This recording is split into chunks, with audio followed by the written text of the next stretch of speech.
A special thank you to each of our subscribers who make this channel possible. Here's today's story.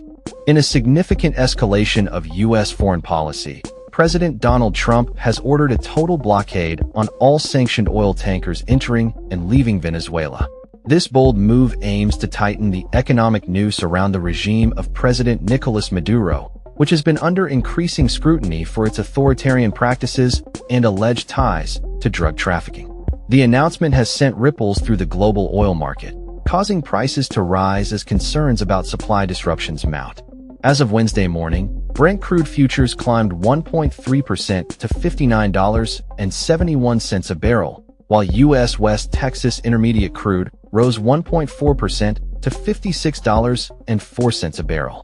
This increase follows a period where oil prices had settled near 5-year lows, largely due to optimism surrounding peace talks between Russia and Ukraine, which had raised hopes of easing sanctions on Moscow and increasing global oil supply. Trump's blockade comes on the heels of the U.S. seizure of a sanctioned oil tanker off the coast of Venezuela, marking a significant military and economic maneuver in a region already fraught with tension.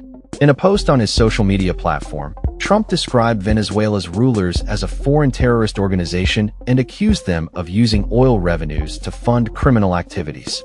He stated, "Venezuela is completely surrounded by the largest armada ever assembled in the history of South America. This military buildup, according to Trump, will only increase until Venezuela agrees to return what he claims are U.S. assets, including oil and land."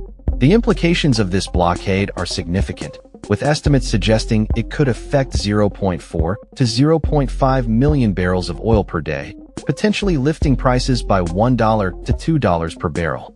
However, traders have noted that while the sentiment surrounding Venezuelan news is driving prices up, the overall global oil supply remains stable.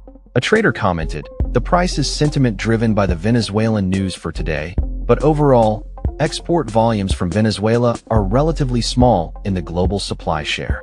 This sentiment reflects a cautious optimism in the market, as many analysts believe that unless the blockade leads to significant retaliatory actions, a drastic price rally is unlikely.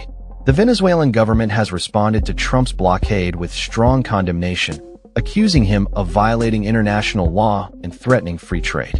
A statement from Maduro's administration asserted that Trump's demands for Venezuela to hand over its resources are unfounded and irrational. They plan to take their grievances to the United Nations, seeking international support against what they describe as an act of aggression.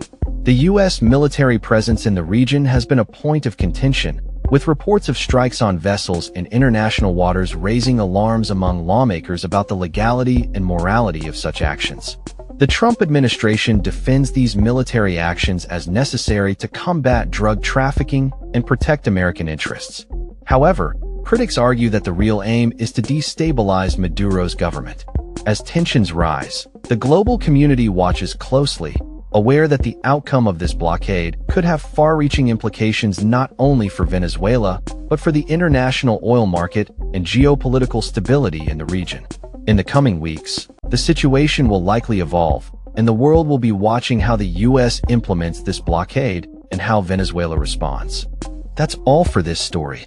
We upload videos every day covering many different subjects, so hit that subscribe button to stay informed. Thanks for watching.